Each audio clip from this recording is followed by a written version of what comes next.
Welcome to Tradespoon Live TV. My name is Vlad Karpel, and I'm the founder of Tradespoon. And to my left, I have a friend of mine, Joe Cusick with MoneyBlock. Joe, how are you doing today? I'm good, but I'm a little worried. I'm now no longer the good friend. And a very good friend of mine. So let's start with the first segment, Wall Street week ahead. In the past week, we see a lot of volatility in the market. We have news from Greece. We have news from the European Union. So currencies and commodities have been very volatile, and one of the observations that I had is that open interest on VIX calls has subsided. So last week we ended with the leg up on SPY. We're well into the earnings seasons, and I think the theme is continuation of the earnings, but also geopolitical events that causes the oil, currencies, and commodities to fluctuate. Joe, what do you see in the market going into the next week? Yeah, I agree with you. I mean, the geopolitical components in Europe, also Asia, there's a lot of economic concerns. Right now, we have crude inventories that's coming out. So you brought up the commodities, and we'll also have nat gas. We'll talk about that in a second. But just taking a look at the seasonality chart that you have, we're looking at a pretty decent range right now, and the USO is pricing in the potential to move about $2.20. And you can see right now there's about a 70% correlation to the S&Ps or to its historical moves. Crude's going to have some volatility here, Vlad. I think people are going to have to get ready for that. I know last week there was some talk early in the week that we could see this as a new bottom right now. Again, I think looking at the seasonality component here and your buy-sell range, this is a pretty decent range, and right now with the 220 for the week, that's interesting. Watch the claims data, Vlad. You mentioned the S&Ps, the spiders. The spiders are pricing in the potential this week to move about $6.50. Wow. It's a huge range. Volatility has been on the move. You had mentioned that the geopolitical components, we've had earnings. We're winding down that part of the cycle. It's been mixed on earnings. We've seen a lot of large cap names coming in surprised both on the upside and the downside. So that's basically warning a lot of the volatility that we've currently seen in the market, and I think that's going to continue for at least the foreseeable future in the short term. Watch retail sales. The consumer has been driving a lot of this. You and I have talked about this on the side, but the retail component of this and the retail participants have been really driving the domestic economy. Small caps did really well last week, and we're the leaders. As you've put it in your blog, they're the canary in the coal mine. If you see that the small cap stocks start to weaken here and pull back, IWM getting through that 118 level, you're going to have to really watch that. That's going to be a big red flag. But right now, they still are leading, even in this choppy environment. That's good.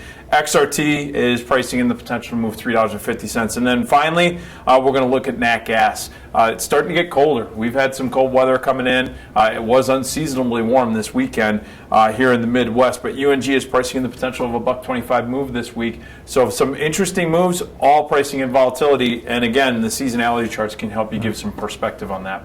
Thank you, Joe. And again, to conclude our first segment, diversification is very important. Trade small, trade often. We've seen banking sector was moved to the upside last week, even though it was underperformer this year. And then we've seen utility sector sell off last week, where it was performer for the last week. So diversification is very important. Now to turn our attention to mechanics of the trade, where we recommend one trade recommendation a day, using Tradespoon technology. And the first sticker that I'd like to go over is in the retail sector, Under Armour, ticker symbol UA. Joe, what do you see for Under Armour going into the next week? You know what? Under Armour's pricing in about a $4 move at this juncture. You've seen that the stock is going to be in more of the volatile environment at this juncture. You have XRT, which is the retail ETF, because retail sales are going to be out, there's a lot of vol in there right now. I think the IV rank is all close to 90% there.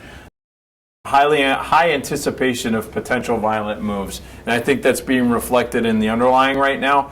Stock's been pretty volatile right now. It's actually to the downside a little bit going in today, but retail has made such an impressive move over the last quarter. that it's expected. So if you are trading Under Armour at this juncture, I like buying on weakness, but I would do it if you're a stock trader, do it very tempered, meaning your size is going to be important. Don't oversize the position. If you're an options trader, really the spread strategy is going to be where you're going to be spending most of your time.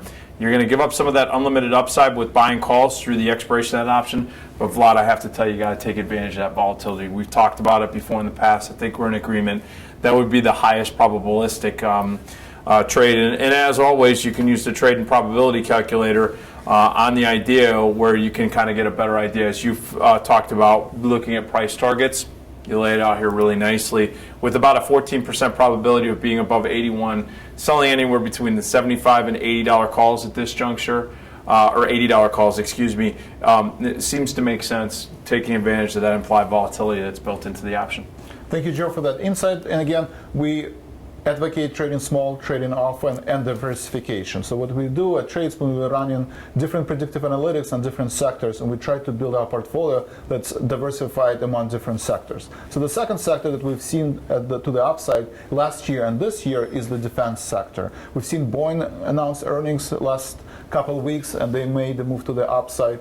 So we have a bullish sentiment on defense sector, and the next ticker that we recommended is ticker symbol NOC, Northrop Grumman Corp. What do you have on the NOC? I love it when I have them talk that one out. Yeah, we're both having problems speaking English. That's our second language. Anyways, Northrop is actually pricing in, Vlad, over the next 30 days about $3.50 in potential movement. Now, it's a $163 stock. You have a bullish sentiment on here coming from Tradespoon. Just taking a look at the probability calculation right now, while there's not a ton of volatility here for the long term, short term, again, you could see some volatility. It's going to track along with the market. Your buy-sell rating is around a 7, and your short-term trend analysis is coming in, and it's mixed. Right, you have 20 to 30 day of between higher and lower, so you got a probability of mixed action. That's why if you're trading this right now in the short term, whether you're stock or option, look to write some premium against whatever you're doing. Stock, you're going to have to do it based on size, so just size that position again, as we said before, and sell some options against it. If you're buying calls, sell an upside call against it, take advantage of that implied volatility spike that we're seeing in the short term. But as we've always said, if you have that bullish sentiment, buying on weakness but being measured is probably the most prudent action right now. Thank you, Joe, for that insight, and thank you for everybody to being part of our Mechanics of the Pick segment. And now I'd like to turn our attention to the next segment, where we talk about volatility and Tradespoon technology. As I said in our first segment, volatility has been moving to the upside and downside since the beginning of this year. We saw a lot of sector rotation last week. Financial sector was lagging in the beginning of the year. It made the move to the upside. We've seen utility move to the upside in the beginning of the year. Last week, utility sold off. So VIX is moving in a range anywhere from 25 to 16. I actually read an article today that says that the open interest on VIX calls is small and subsiding, so it could be a contrarian signal where any geopolitical events will have spike in volatility, or it could be that a lot of institutional traders are moving to commodities and currencies because we've seen a lot of volatility in currencies and commodities. So, Joe, what is your take on volatility going to the next week and in the next couple months? Yeah, I couldn't agree with you more that when you see a lack of use of this non-correlated asset class, meaning volatility, and whether it's calls, the futures have been a little bit more quiet. At the end of the day, right now, looking at the correlation chart of VXX, which that's the ETF that tracks volatility. You're seeing that right now. It's on the low end, and it's of its correlation curve as far as the current price, and you're seeing a predicted price that's getting on the top end of your range. As a matter of fact, you could see the support resistance for the next 10 days, and that's, you put buy, sell, I use support and resistance, and those are right now with the VXX right around 34, and with resistance kicking in on your predictive analysis of around 38. This is pretty impressive, and that's a pretty significant pop as far as volatility is concerned. people are going to have to get ready for that in the upcoming weeks. And I think just the lack of conviction of how people want to trade this is represented in the volume in the VIX options and the VIX futures.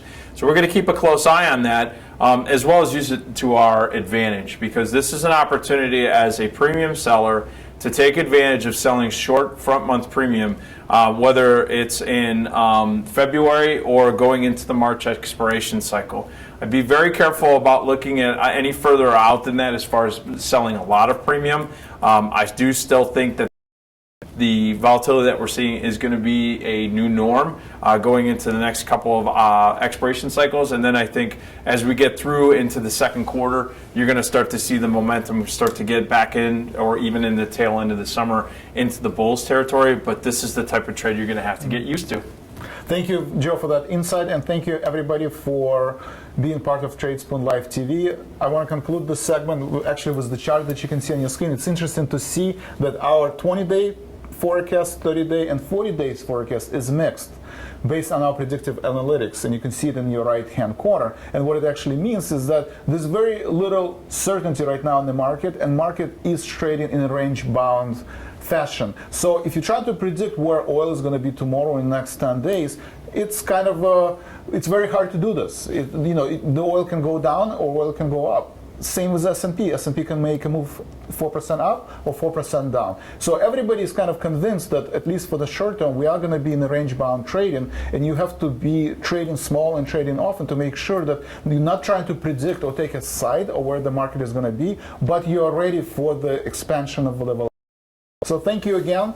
On that note, I want to say thank you to Joe for being part of Tradespoon Live TV, and we will see you next week. And you can find more information if you go to tradespoon.com. Thank you.